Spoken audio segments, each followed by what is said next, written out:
वापस आ गए। तुम सब क्या कर रहे हो? अर्जुन, ललित, ये है वो जड़ी बूटियां जो खुशी ने आज चुनी और उसने एक खरगोश भी पकड़ा। खुशी, तुम शिकार भी कर सकती हो? बस किस्मत से दिख गया। क्या यह औरत राजधानी के किसी धनी परिवार से नहीं है? एक बड़ी नौकरानी तर्क से उसे आराम की जिंदगी जीनी चाहिए, लेकिन वह न सिर्फ जड़ी बूटियां खोद सकती है बल्कि शिकार भी कर सकती है।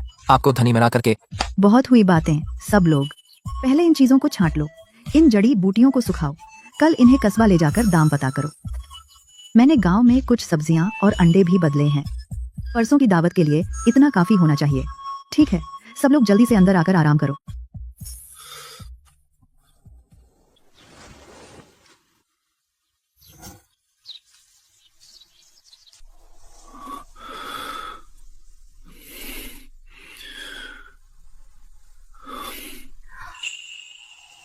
कुछ सोच रहे हो? तुम्हारे लिए। तुमने खरीदा? एक दुकान से। गुजरते हुए देखा और मन में आया तो ले लिया। परसों तुम्हें इसकी जरूरत पड़ेगी। शुक्रिया। यकीन नहीं होता कि यह सीधा सादा आदमी इतना नरम दिल भी है।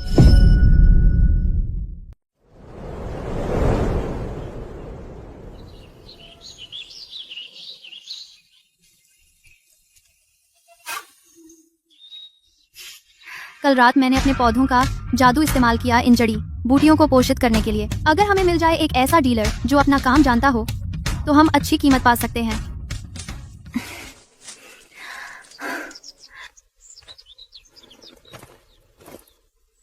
तुम्हारी बारी है, चलो निकलते हैं।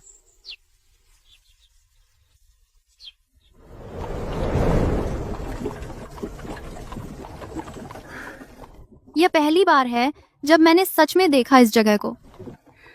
यह बंजर है लेकिन बहुत खुला लगता है।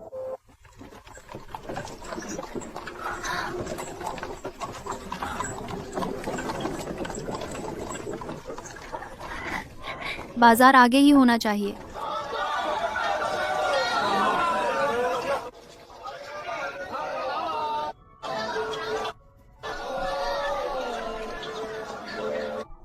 भले ही यह सीमांत है, बाजार काफी जीवंत है। अगर मुझे बाद में जड़ी बूटियां बेचनी है तो मुझे यहाँ आना होगा। जल्दी से रास्ता याद करना होगा। हम आ गए। सीमांत छोटा है, बस 2 दुकानें। ये वाली ठीक है, अच्छी शोहरत है।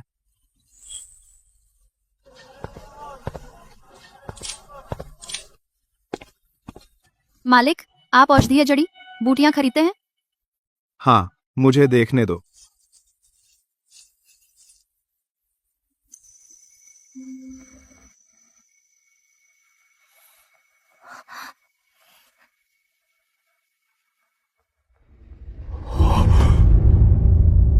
यह तो इन औषधीय जड़ी बूटियों की जड़ें सही हैं, तेज औषधीय खुशबू। मैं सीमांत पर सालों से हूँ।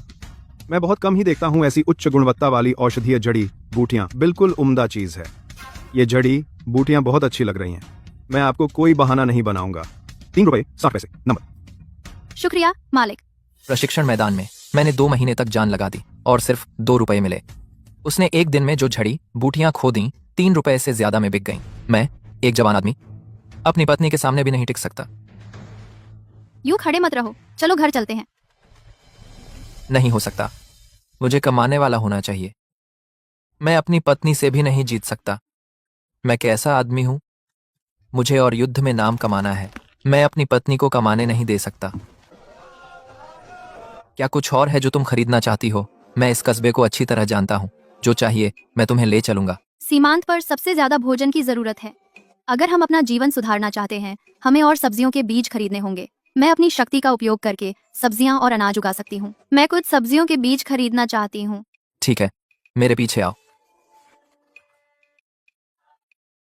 मालिक, क्या आपके पास कोई और सब्जी के बीज हैं? सिर्फ ये सब्जियां सीमांत पर उगती हैं, बाकी बीज उगाना मुश्किल है। यह सही नहीं है।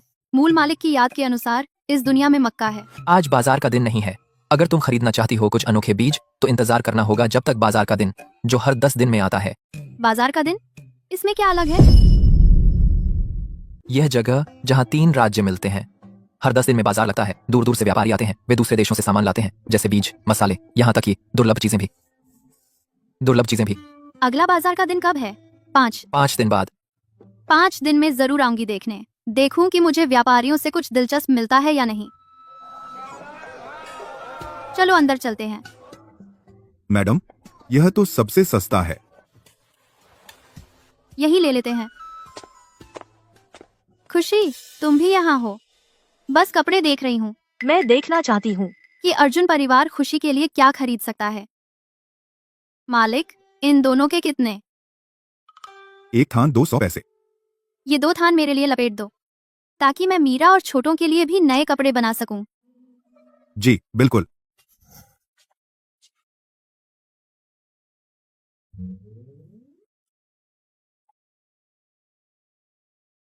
और यह शादी का जोड़ा, इसे भी लपेट दो।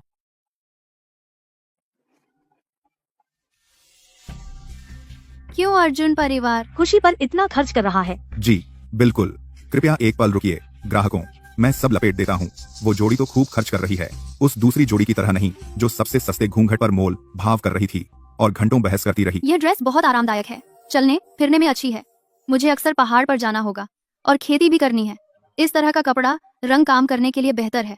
अर्जुन ने सच में अच्छा सोचा। मैडम, कपड़े 350 पैसे, कुल मिलाकर 750 पैसे हुए। मैंने 350 पैसे सिर्फ अपने कपड़ों पर खर्च किए। मीरा और बाकियों के लिए कपड़ा कुल मिलाकर सिर्फ 350 पैसे का लगा। अरे चलो, जीवन में एक बार तो होता है, सब लपेट दो। मैंने सिर्फ अपने लिए और मीरा और बाकियों के लिए खरीदा। मैं पूरी तरह भूल गई अपने पति के बारे में। इस सेट के कितने? उनकी ऊंचाई के हिसाब से कुल बता दो मुझे।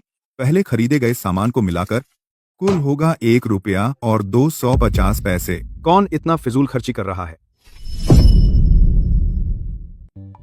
अर्जुन अपना पूरा मासिक वेतन घर लाया और हर आखिरी पैसे खर्च कर दिए। सचमुच एक फिजूल खर्च आदमी। मैंने सबसे सस्ता खरीदने में भी हिचकिचाया, दुल्हन का घूंघट। उसने असल में कपड़े खरीदे पूरे परिवार के लिए। उसने पैसे कमाए और उसका पहला ख्याल अर्जुन परिवार था। खुशी, मैं मेहनत करूंगा ताकि तुम्हें अच्छी जिंदगी मिले। क्या तुम मुझे फिजूल खर्च समझते हो? नहीं, तुमने जो कुछ खरीदा वो सब चीजें हैं जिनकी हमें जरूरत है। ऐसा नहीं है कि तुमने उसे खर्च किया बेकार चीजों पर। विरोग, इसके अलावा ये पैसे तुमने खुद कमाए हैं। तुम इसे जैसे चाहो वैसे खर्च कर सकती हो। बुरा नहीं है, वह उनमें से नहीं जो दबंग होते हैं। खुशी ने इतना सारा पैसा खर्च कर दिया और अर्जुन ने असल में उसका साथ दिया। मुझे संजय से बहुत देर तक भीख मांगनी पड़ी सिर्फ एक दुल्हन के घूंघट के लिए। खुशी इतनी आसानी से क्यों बच जाए? अर्जुन, खुशी, तुमने इतना सब क्यों खरीदा?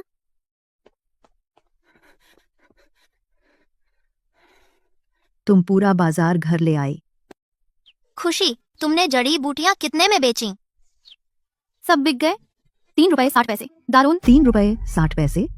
खुशी, क्या तुम्हें यकीन है कि तुम गलत तो नहीं हो? ये तो 3 रुपये 60 पैसे है। हमारा परिवार नहीं बचा पाता इतना महीनों में।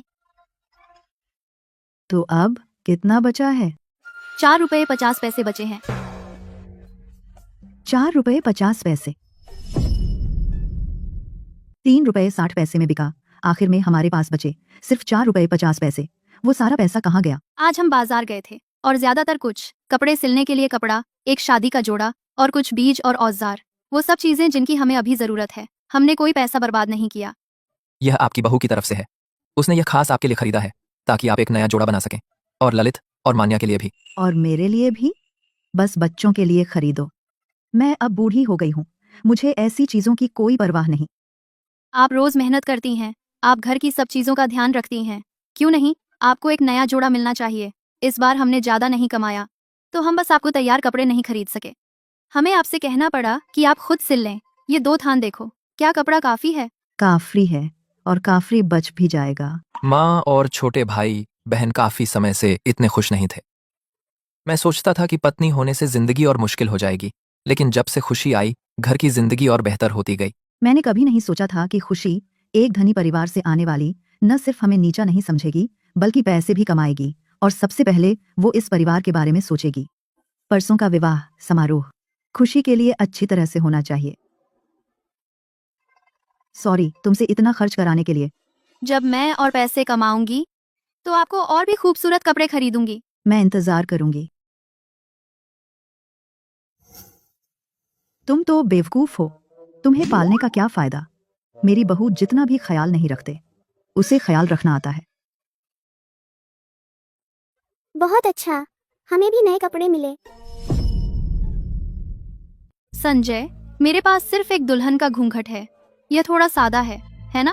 तुमने भी देखा है, खुशी ने तरह तरह की चीजें जमा कर ली हैं सब कुछ। कल हमारे दोनों परिवार एक साथ दावत कर रहे हैं। हमारी तुलना होगी ही एक दूसरे से। हमारे पास पैसे ही नहीं है।